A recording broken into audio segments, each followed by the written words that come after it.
We do have a saying in Belfast, quite rather humorously, that Titanic was all right when she left here. Nothing wrong with our ship.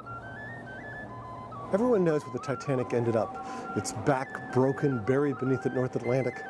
But where did the story begin? Where did the big idea come from?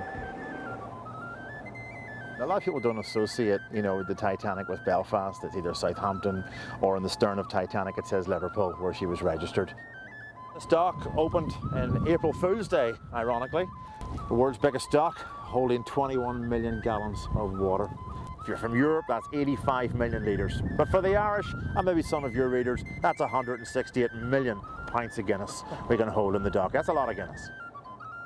This is where the order was laid for 3 beautiful ships, Olympic, Titanic and Britannic. What you have is the dream of Piri and Esme to build the world's biggest transatlantic ocean-going liners.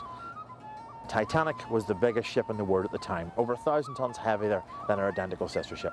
They claimed that she was practically unsinkable.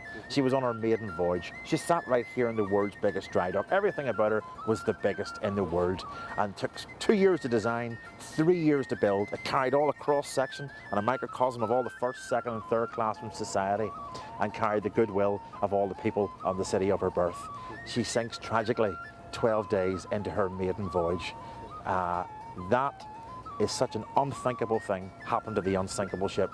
Such a shock that's never been repeated in history, and it's left that sting where people all around the world see that story, they learn about that story, and they never forget it.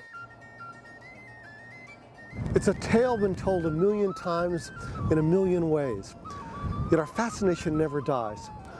Perhaps because it's enormous enough to shock, yet human enough to make us feel.